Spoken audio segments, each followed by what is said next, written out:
வணக்கம். அகமதாபாத்தில் இந்தியா இங்கிலாந்து மோதின 3வது ஓடிஐ போட்டி நடந்துச்சு. இங்கிலாந்து அணி டாஸ் வின் பண்ணி முதல்ல பவுலிங்கை தேர்வு செய்ய இந்திய அணி பேட்டிங் செய்ய களமிறங்கினாங்க. கேப்டன் ரோஹித் சர்மா ஒரு ரனில் மார்க் வுட் பந்து வீச்சில் அவுட் ஆகி அதிர்ச்சி தர, அதுக்கப்புறம் கிங் கோலியும் சுப்மன் கில்லும் ஜோடி சேர்ந்தாங்க. சூப்பராக விளையாண்டாங்க.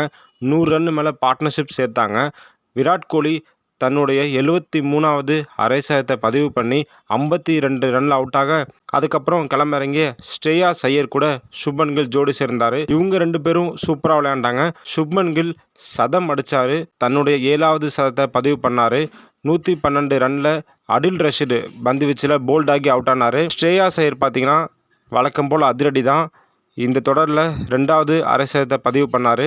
78 ரன்கள் அவுட் ஆக, அப்புறம் வந்த ஹர்திக் பாண்டியா 17, அக்ஷர் பட்டேல் 13 ரனில் அடுத்தடுத்து அவுட் ஆகிட்டாங்க. இறுதியாக கேஎல் ராகுல் 40 ரன்கள் சேர்க்க இந்திய அணி 50 ஓவர் முடிவில் 356 ரன்களுக்கு ஆல் அவுட் ஆகிட்டாங்க.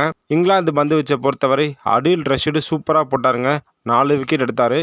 மார்க் வுட் 2 விக்கெட் எடுத்தார். 357 அப்படிங்கிற டார்கெட்டை நோக்கி இங்கிலாந்து அணி களமிறங்க பென் டக்கெட்டும் பிலிப் சால்ட்டும் அதிரடியான தொடக்கம் தந்தாங்க.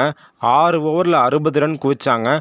குறிப்பாக பென் டக்கெட்டு ஹர்ஷதீப் சிங் ஓவரில் தொடர்ந்து 4 4 அடித்து சிதற விட்டார். இருந்தாலுமே பென் டக்கெட்டு 34 ரன்லையும் பிலிப் சால்ட் 23 ரன்களிலும் ஹர்ஷதீப் சிங் பால் அவுட் ஆக, அடுத்து வந்த டாம் பேண்டன் 38 ரன்னு, ஜோ ரூட் 24 ரன் என அடுத்தடுத்து அவுட் ஆகிட்டாங்க. Captain Jos Buttler 6, Harry Brook 19 ரன்லையும் ஹர்ஷித் ராணா பந்து வீச்சில் போல்ட் ஆக, இறுதியாக அட்கின்சன் அதிரடியாக விளையாடி 38 ரன்கள் சேர்க்க இங்கிலாந்து அணி 35வது ஓவரில் 214 ரனுக்கு ஆல் அவுட் ஆயிட்டாங்க.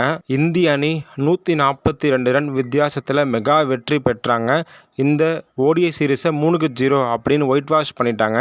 இந்திய பவுலிங்கை பொறுத்த வரைக்கும் அக்ஷர் பட்டேல், ஹர்ஷதீப் சிங், ஹர்ஷித் ராணா, ஹர்திக் பாண்டியா இவங்க 4 பேருமே தலா 2 விக்கெட்டுகள் எடுத்தனர். இந்த போட்டியோட சிறந்த வீரராகவும் சரி, இந்த ஓடிஐ சீரீஸோட சிறந்த வீரராகவும் சரி சுப்மன் கில் தேர்வு செய்யப்பட்டார். சுப்மன் கில் பார்த்தீங்கன்னா சூப்பரான ஃபார்மில் இருக்கார். அவர் மட்டும் இல்லாமல் நம்ம இந்திய அணியே சாம்பியன்ஸ் டிராஃபிக்கு முன்னாடி இந்த மாதிரி ஒரு சீரீஸ் வெற்றி பெற்றதுனால நம்பிக்கையோட இன்னும் கொஞ்சம் வலிமையாகவே இருக்காங்கன்னு சொல்லலாம். அவ்வளோதாங்க இந்த வீடியோ.